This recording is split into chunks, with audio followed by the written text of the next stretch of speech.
Você vai estudar agora os protozoários. Eles não são animais, tá? Está aqui escrito zoa por uma questão histórica. Os animais têm muitas células. Os protozoários são unicelulares, que nem é o caso aqui desta ameba. A ameba, como vocês estão vendo aqui, ela tem núcleo.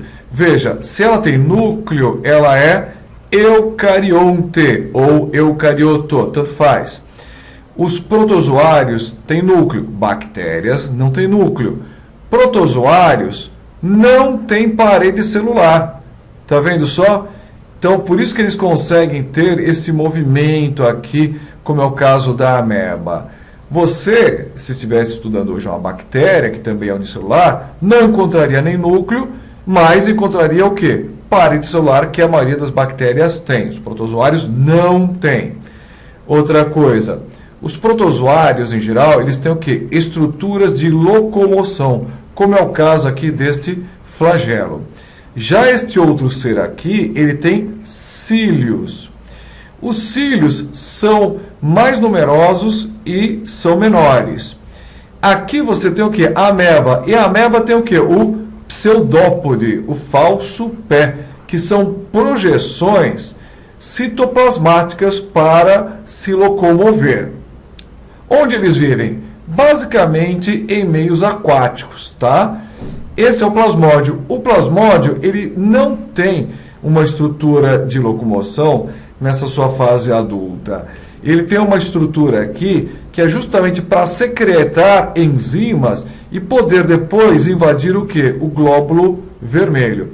O plasmódio, ele faz parte do grupo dos esporozoários, tá? Enquanto que esse aqui, ó, é um flagelado, esse é um ciliado, esse aqui é um sarcodínia, tá? Porque tem aqui o pseudópode dele. Como é que eles se reproduzem? Basicamente por uma reprodução assexuada, tá? A reprodução assexuada aqui, ela ocorre por bipartição ou cisparidade. Ou seja, o ser vivo está lá vivendo, ele vai acabar crescendo um pouquinho, se projetando e finalmente o que acontece? Ele se divide, formando o quê? Clones. Tá? Então você tem aqui, olha, uma célula, no final do processo você tem quantas? Duas, porque essa não existe mais, ela se dividiu. Então uma reprodução que assexuada. Você também encontra em amebas, e no caso aqui o paramécio, uma estrutura chamada vacúolo pulsátil. Tá? Este vacúolo pulsátil, ele tem uma função de regular quanta água tem aqui dentro do ser vivo, tá? Vacúolo pulsátil, porque ele fica pulsando, tá? Parece um coraçãozinho batendo, também chamado de vacúolo contrátil. A água tende a entrar no protozoário, tá? Por exemplo, uma ameba de água doce ou um paramécio. Como eles são hipertônicos, a água entra por osmose, o que vai deixando eles bastante inchadinhos. Aí a água vai entrar aonde? No vacúolo. E o que vai acontecer?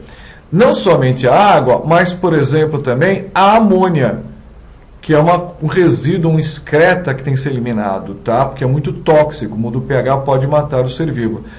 Quando esse vacúolo aqui, ele se enche, ele tem um furinho. Em seguida, ele se contrai, joga tudo para fora.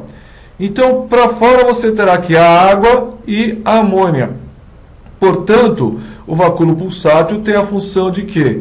De osmorregulação e também de excreção. Veja, ele está trabalhando porque estou no meio que de água doce. Por quê? Porque na água doce, tanto a ameba quanto esse protozoário, eles são o quê? Eles são hipertônicos. Quer dizer, eles são mais concentrados do que o ambiente externo. Por isso que a água tende a entrar por osmose. Se ele for colocado no meio isotônico, o vacúolo para de funcionar. O que é que serve de alimento para os protozoários? Basicamente, são restos orgânicos. Mas, às vezes, a ameba também pode pegar até mesmo um outro protozoário menor do que ela. Então, você tem aqui partículas orgânicas e pode ter aqui um outro protozoário menor. E o que ela vai fazer? Ela vai avançar com seus pseudópodes e vai englobar o alimento, formando, em primeiro lugar, o quê? Um vacúolo, chamado vacúolo alimentar, ou fagossomo. Não é o vacúolo digestivo, cuidado com isso, tá? Porque ele ainda não tem digestão. Quando o complexo de Golgi aqui, olha, liberar aqui os lisossomos, e os lisossomos, você sabe, eles têm o quê? Enzimas digestivas. Quando os lisossomos, cheios de enzimas, alcançam o vacúolo alimentar, aí sim você vai ter o quê? O vacúolo digestivo, que vai fazer o quê? A digestão. Mas o primeiro é o fagossomo, também chamado de vacúolo alimentar, porque só tem alimento. Só depois de receber o lisossomo é que eu vou poder chamar isso daqui de quê? Vacúolo digestivo.